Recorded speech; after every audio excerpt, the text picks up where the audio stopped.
Listen, if you love podcasts, then you already know that Jonathan Goldstein is one of the best to ever do it. He makes a show called Heavyweight. It's basically a documentary of someone trying to solve a problem. Then it goes somewhere that you never really expect. Well, Spotify canceled Heavyweight a few years ago, and now it's back. Also, Venus and Serena Williams have a new podcast out. My name is Elamin Abdelmahmoud, and this is Commotion. To talk about all of this, Nicholas Quah is here. Jael Richardson is here. Hello to both of you. How's it going? Hello. Good. It's nice to see both of you. Listen, Nicholas, I'm going to start with you, pal, because I think we should start with maybe Heavyweight.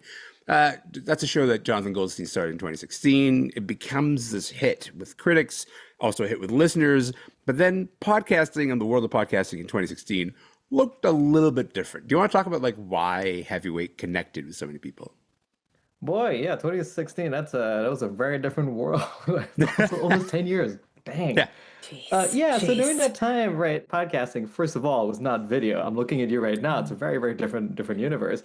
Back then, there was still this understanding of the identity of podcasting as being, you take all this talent and possibility and creative opportunity that radio had for so long, and that they were bound by the broadcast clock, bound by a sense of linearity.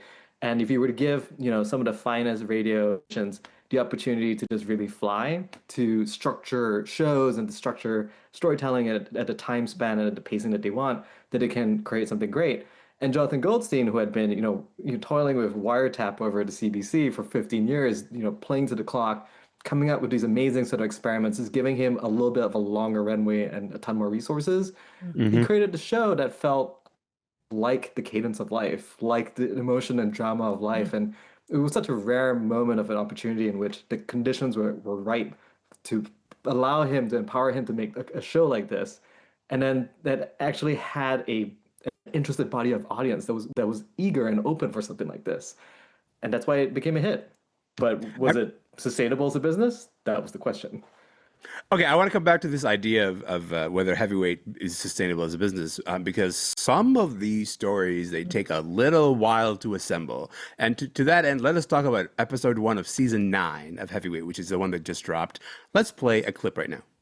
My mother has been unbelievably prolific in making art for like the last 35 years, to a degree where now the living room is like full to the brim with 1 million pieces of art, and every week she probably makes 5 or 10 more pieces of art. None of this would be a problem, except that a large cluttered house is becoming increasingly dangerous for Gregor's elderly parents. I fear the more conventional fears. I fear my mother falling down a flight of stairs, or my father. I mean, there's all kinds of dark things that can happen in a house full of staircases. And so, Gregor wants to move his parents into a smaller apartment, something more manageable. That's his plan. Yeah, that's his plan. But that's not my plan. Okay, so the voice that you just heard is Etta. She is a title character of this episode that just dropped. Jael, you love podcasts, but you've not heard Heavyweight before. Talk to me about, like, now that you've had a chance to check it out, what do you think about what Jonathan Goldstein's trying to do with the show? I mean, I'm obsessed with this kind of storytelling. I think as an author and a writer, I've done nonfiction, I've written fiction, and the way that the story is assembled is as captivating as the story itself. And I think that that's what, for me, great podcasting does. It tells a story. Of course, they're telling a story live and, chatting about something, but in the process of doing it, they're also telling a story, how we get captivated, how we get drawn into a particular character. Ed is this ordinary, artsy woman with a very full house of clutter, and she's the star of the show. And that is such a powerful way to draw the listener in, and then to keep us going, and, not to spoil it, but to make shifts and bends that keep you going like, oh my gosh, where is this going? What are we doing? What is happening? It is the best kind of storytelling to me. I completely agree. And also, like, Etta has like the really satisfying turn of like people who know Jonathan fairly well, and they say, Jonathan, you can't use other people's stories to get away from your own sort of like willingness to deal with yourself here. And so he actually like tries to do that a little bit too in this episode. It was, to me, a really satisfying return of the show. And the thing that strikes me the most, Nicholas, is that like I listen as someone who is a fan, but also I listen to someone who makes radio. And that means also listening as someone who pays attention to how long an episode would have taken to just put together. Heavyweight was canceled a few years ago. Spotify, Spotify canceled it, and as I said, everyone thought it was gone because I was like, okay, this thing is expensive and it's time consuming, and they only made about 6 episodes a year. But now the company that makes it, Pushkin, has said that probably has to change. You can't spend all that much money on a show that only puts out 6 episodes a year. What are the new realities for a podcast like Heavyweight that's trying to play in the space of Heavyweight in 2025? Right. I mean, this is the very classic tension of like art and commerce, right? Like the funding and the support for art has to come from somewhere, and for better or worse, Heavyweight still exists under the auspices of a company that needs to make money. And Pushkin has been a sort of patron of a lot of really good narrative podcasts. They, at this point in time, still seem that they know how to make this kind of show at a level that they're able to support it. But they are making a couple of concessions, or making a couple of demands of Goldstein and his team. And I spoke to him a little bit about it in an interview I published last week. And he talked about like, well, you got to publish more episodes, which means maybe tighter turnarounds for certain stories. And he had a longer than usual amount of time between this season and the last because of the cancellation.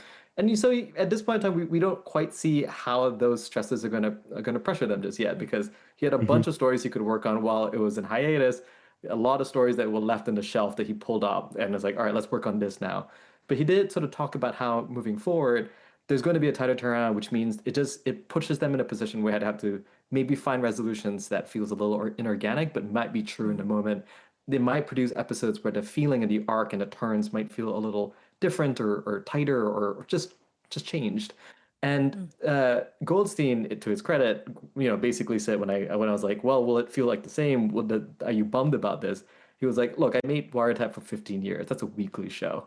And so it's like 3, 6, 900 episodes. And he's like, I'm pretty sure I know how to do this. And so I put trust in them. They probably will figure this out. If it's a different show, it's a different show. But it's the same team and the same creative spirit that gets to live on. I think people who remember Wiretap on CBC remember having reverence for the way that Jonathan Goldstein approaches stories, but also the fact that those were weekly turnarounds is still nuts to me, because there's still sort of like this depth and richness to the stories that he created. And if people just like want another entry point into a show like Heavyweight, my favorite episode of Heavyweight is an episode called Another Roadside Attraction, and it's about this woman who says, hey, there was a bookstore. It was close to me, and then one day it just kind of disappeared. I'd like to know what happened there. And it is one of the most heartbreaking pieces of documentary you'll ever hear in your life. But also, it's the kind of thing that, like, I believe that, the form of podcasting is kind of perfect for. Okay, Jael, I want to switch to talk about an entirely different kind of podcast. Let's hear the clip. We really had to be strong, and we really had to be stronger than the next person, because there was a lot of negativity out there. Right. How could you ever make it? You're from Compton. You can't play tennis. How No did one's that ever played negativity from tennis. How does that negativity affect you when you were younger? Yeah, I never asked you this question. Right. Yeah. For me, we were so well trained, and I'm a process person, and I think sport taught us process. So I knew I could execute what we needed to do on the court because we had trained so hard for it. So it didn't bother me because it didn't matter what anyone said. I knew I was ready. Okay, so that's Venus and Serena Williams on their new podcast. It's called Stockton Street. It recently debuted on X.com. We're going to talk about that exclusivity in a moment, because I think that's first of all, it's a bit strange to me. But first, Jael, I want to talk to you about, hey, the Williams sisters have a podcast. What did you think of them entering into this space? I mean, I'm a little wary of like celebrity sports podcasts. I say that, and I have to caveat that I am also like a devoted you're a big New Heights 92%er. lady. I mean, like, I love New Heights. You listen to right? the Kelsey brothers, you're like, I know. Okay, all right, okay. I'm losing all credibility as I speak. But the reason that I go back to storytelling and the way stories are told. First of all, I want to give pause. I thought it was super awkward, but I also would never watch my first podcast. I think the first New Heights podcast was awkward. So I'll give them newness as they need space to grow. They need space to grow. The premise is confusing for me in this launch, though, because they're sitting in velour chairs on the floor of Arthur Ashe Stadium talking, and there's no structure. They don't have notes. They're just chatting. They're kind of, you hear them, they're overlapping over each other. They're asking questions that, like, I would have asked my sister the day after it happened, not 10 years later. I don't understand the framing. I'll say what worked for New Heights, what worked for the Kelsey brothers, is that they have this dynamic that is literally electric. You know, one of them just rants and goes off on like wild tangents. The other one just laughs hilariously at them. And then they tease each other about their childhoods, whose mother likes the mother, which one the mom likes more. Like, it's just a constant hilarious banter. And so you watch for that, you watch for the guests. They also benefited from starting this podcast and then facing off against each other in the Super Bowl the first year they did the podcast. Not to mention that soon after that, Travis started dating the most famous musician in the world. And so they've had both their personalities to go with them and these big moments. And they also have incredible podcast structure. You know, they have these segments that they do. They have bits that they do. They have things they do in the off season and the on season. There's a production level to it that is kind of overlooked often because they're such great characters. But that's what this is missing for me. It's missing a clear sense of structure. They're retired. So, like, are we going to talk about their partners? Are we going to talk about their families? Are we going to talk about like their businesses that they're starting? Like, what's the draw? Because in it, they're talking a lot about the past, but like they never talked about it before. So it's just, they don't have a dynamic that I think is really warm either. And I think that that's where this first awkward episode emerges. I gotta say, Nick, to Jael's point, like, if I had a sibling, I'm an only child, but if I had a sibling and they dealt with all that negativity, the next day I go like, hey, how did that feel for you? Not like many decades later in front of a camera and a podcast microphone. The Stockton Street, ostensibly, named after the street where they grew up in Compton, California. So like the idea is like, hey, you're getting them in a slightly more intimate kind of setting. What about you, Nicholas? What do you think of this podcast? I mean, the question there that Jael's pointing out is actually that's super interesting. Is like, what is the show about? Because if we talked about New Heights, like the premise of the show, yes, you go for it for the banter, like that's what keeps you there. But the structure of it is tethered around game coverage. It's structured around like stuff that's happening in the league. It's like a little bit outside of their life, and when they do talk about their lives, that's where like the sauce comes in. It's a little bit of the magic of it. Stockton Street seems to be in part about them, right? You feel like it's structured to be like, oh, this is where we can speak freely about ourselves, our lives, and things like that. So, very good points. Like, is the reason that I'm tuning in because I've always been interested in something about Serena or Venus's life, but within the frame of the show and within the sort of stature of who these people are, like. The thing about Travis and Jason Kelsey is that you don't expect them to hide a lot. They aren't sort of incentivized over the careers to be very sort of close to the chest, such as the advantage of being a very big burly white guy. But the Williams sisters like occupy just a different relationship to the culture, and so when this project comes out and the premise is that we're going to actually see the truth, see some intimacy, see some authenticity, it's a little hard to believe a little bit because like. Yeah. They're not working in tension with an external interpreter that's trying to get the truth out, which is kind of working with a personality like that. That's, I think, a little bit of why we need like actual journalism, sports journalism to be alive. And imagine that. In the absence of that, we have something like this, which you cannot feel like you can really trust, actually. I don't have a lot of time left. Oh, go ahead, Jael. I was just going to say, so I think Serena was always somebody that had a fiery personality that went out there and like did what she did and expressed herself. And in this first episode, you don't really see that. And, to go to what Nick's saying, there's not someone asking them questions or kind of asking each other questions that you think they should know. And I think that takes away from the people who want to know more about Serena. I want to know why she wore the colors she wore, we want to get at that stuff. And I'll tell you this, like I tuned in for episode 1. I'm not sure I'm around by episode 4. You know what I mean? Like I don't think this has sort of like a longevity for me personally. But Nicholas, I want to ask you about the fact that this is exclusively on X.com, formerly Twitter. What gives? It also does it make sense for a podcast to be available in just one place? Well, the podcast exclusivity has been an increasing sort of phenomenon that's been happening around. Spotify has been doing it for a while. There was a company way back when called Luminary that tried to make it into a thing.